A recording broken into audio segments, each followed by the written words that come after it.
ఢిల్లీలో ఒక్క కుక్క కూడా కనిపించకూడదని సుప్రీంకోర్టు ఇచ్చిన ఆదేశాలపై దేశవ్యాప్తంగా చర్చ జరుగుతోంది.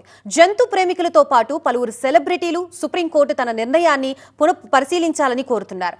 ఢిల్లీలో వీధి కుక్కల వ్యవహారం దేశం మొత్తాన్ని కుదిపేస్తోంది. కొన్ని దేశాల్లో మాత్రం వీధి కుక్కల నియంత్రణకు కుక్కల్ని పట్టుకొని స్టెరిలైజేషన్ చేసి రెబిస్ వ్యాక్సిన్ వేసి తిరిగి వదిలేస్తారు. అయితే ఇక్కడ కూడా వీధి సునకాలు స్టెరిలైజేషన్ చేస్తే కుక్క కాట్లు తగ్గుతాయా? వ్యాక్సినేషన్ చేస్తే ర్యాబిస్ వ్యాధి రాకుండా ఉంటుందా? వ్యాక్సినేషన్ స్టెరిలైజేషన్ తర్వాత వీధి కుక్కల ప్రవర్తనలో మార్పు వస్తుందా? దాడులు తగ్గుతాయా?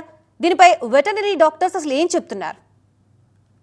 వెటర్నరీ డాక్టర్ జాకీర్ అహ్మద్ ఏమంటున్నారు? విశాఖ నుంచి మా సీనియర్ కరెస్పాండెంట్ కాజా మరిన్ని వివరాలు అందిస్తారు.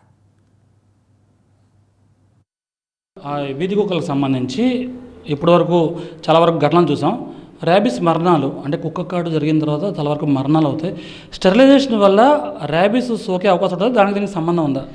సో ఇక్కడ రెండు కాన్సెప్ట్స్ అండి. స్టెరిలైజేషన్ వల్ల అనేది ఇండైరెక్ట్గా రేబీస్ వ్యాధి నివారణకి ఒక మంచి కంట్రోల్ మెజర్ అది. ఓకే, స్టెరిలైజేషన్ అంటే ఫ్యామిలీ ప్లానింగ్ ఆపరేషన్. మగ కుక్క కన్నా ఆడ కుక్క కన్నా ఫ్యామిలీ ప్లానింగ్ ఆపరేషన్ చేసేదాన్ని స్టెరిలైజేషన్ అంటారు. ఇప్పుడు సపోజ్ మీకు సింపుల్గా అర్థం అవ్వాలంటే ఒక ఏరియాలో ఒక 50 వీధిలో కుక్కలు ఉన్నాయనుకోండి. ఒక 25 మగవి, ఒక 25 ఆడవి. సో ఈ 50 కుక్కలకి మనం స్టెరిలైజేషన్ కనుక మున్సిపాలిటీ ద్వారా చేయించగలిగితే పాపులేషన్ పెరగదు.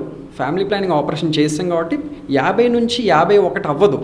కాబట్టి ఈ 50 డాగ్స్ కూడా హ్యాపీగా అక్కడ ఉండే అవకాశం ఎక్కువ ఉంది, మల్టిప్లై అవ్వదు. సో ఈ 50 కుక్కలకి స్టెరిలైజేషన్తో పాటు యాంటీ రేబీస్ వ్యాక్సినేషన్ కనుక చేయిస్తే సో వాటిలో వైరస్ గ్రోత్, వాటిలో వైరస్ స్ప్రెడ్ వాటిలో మనం ప్రివెంట్ చేయొచ్చు.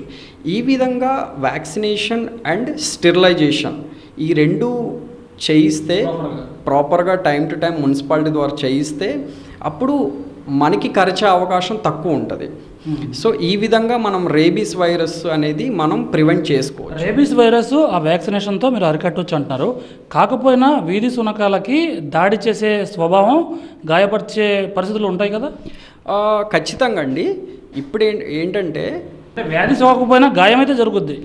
ఖచ్చితంగా అండి. ఇప్పుడు వీధి కుక్కలు కనుక అవి ఎంత మనం వ్యాక్సిన్ చేసినా, ఎంత ఫ్యామిలీ ప్లానింగ్ ఆపరేషన్ చేసినా వాటికి సెల్ఫ్ డిఫెన్స్ అనే స్వభావం ఖచ్చితంగా ఉంటుందండి. మనం వాటికి నష్టం కలిగించడానికి ప్రయత్నిస్తే, మనం హాని చేస్తే ఖచ్చితంగా అది వ్యాక్సినేషన్ అయ్యి ఉన్నా, స్టెరిలైజేషన్ అయ్యి ఉన్నా ఖచ్చితంగా సెల్ఫ్ డిఫెన్స్ కోసం మనకి ఖర్చు అవకాశం ఉంది. కాబట్టి ముఖ్యంగా మనం పిల్లల తల్లిని ఎప్పుడు మనం వాటి జోలికి వెళ్ళకూడదు. అండ్ గుంపులో ఉండే డాగ్స్కి కొంచెం దూరంగానే ఉండాలి. ఓకే, ఎప్పుడు కూడా వాటి కర్ర చూపించకూడదు, రాయితో కొట్టకూడదు. ఓకే, వాటి ఎప్పుడు సూటిగా వాటి కంట్లో చూడకూడదు. చూస్తే ఖచ్చితంగా మనకి అటాక్ చేసే అవకాశం ఎక్కువ ఉంది. ఒక వెటర్నరీ డాక్టర్గా ఇప్పుడు సుప్రీంకోర్టు కూడా ఒక డైరెక్షన్స్ ఇస్తూ ఉంది. వీధి కుక్కల్ని ఒక కంట్రోల్ చేయాలి, ఒక చోట పెట్టాలి అని. ఒక డాక్టర్గా మీ అభిప్రాయం ఏమంటారు? సో ఒక వెటనరీ డాక్టర్గా, ఒక రెస్పాన్సిబుల్ ఇండియన్ సిటిజన్గా నేను ఈ తీర్పుకి ఖచ్చితంగా విరుద్ధం అండి. ఎందుకంటే ఈ తీర్పు చాలా షార్ట్ టర్మ్ గురించి తాత్కాలికంగా ఆలోచిస్తున్నారు కోర్టు, కానీ దీనివల్ల చాలా నష్టం కలుగుతుందండి. ఒక ఎకోసిస్టమ్, ఒక డాగ్ హ్యూమన్ లైఫ్ ఎకోసిస్టమ్ సొసైటీలో ఖచ్చితంగా దెబ్బతింటుంది. వీటికి సొల్యూషన్ ఏంటంటే వాటి వీధుల్లోనే ఉంటూ ఈ మున్సిపాలిటీ, ప్రతి సిటీలో మున్సిపాలిటీ కానీ ప్రతి సెమీ అర్బన్లో మున్సిపాలిటీ వాళ్ళు స్వతహాగా ముందుకొచ్చి వాళ్ళు అన్ని డాగ్స్కి ట్రాప్ న్యూటర్ వ్యాక్సిన్ రిలీజ్ అని ఒక ప్రోగ్రామ్ కండక్ట్ చేయాలి. TNVR ఏంటంటే ట్రాప్ పట్టుకొని ఓకే వ్యాక్సిన్ చేయాలా, ఓకే తర్వాత ఫ్యామిలీ ప్లానింగ్ ఆపరేషన్ చేసి రిలీజ్ చేసేయాలా. ఎక్కడి నుంచి ట్రాప్ అంటే పట్టుకొని, ఎక్కడ పట్టుకున్నారో వ్యాక్సిన్ అన్నీ చేసి మున్సిపాలిటీ దగ్గర మళ్ళీ అక్కడికే వచ్చి రిలీజ్ చేయాలి. సో దీంతో ఏంటంటే డాగ్స్ అన్నిటికీ ఫ్యామిలీ ప్లానింగ్ ఆపరేషన్ అయిపోయినట్టు ఉంటుంది, వ్యాక్సిన్స్ చేసినట్టు ఉంటుంది, వాటి ఏరియాల్లో ఉంటారు, హ్యాపీగా ఉంటారు.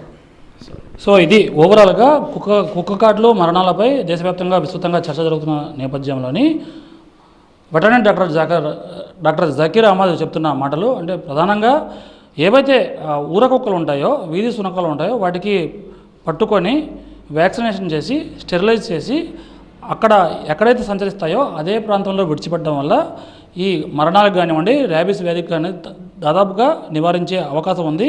అలా కాని పక్షంలో చాలా వరకు ప్రతికూల పరిస్థితులు ఎదురయ్యే అవకాశం ఉందని చెప్తున్నారు. కెమెరా పర్సన్ భాస్కర్తో ఖాజా టీవీ 9 విశాఖపట్నం.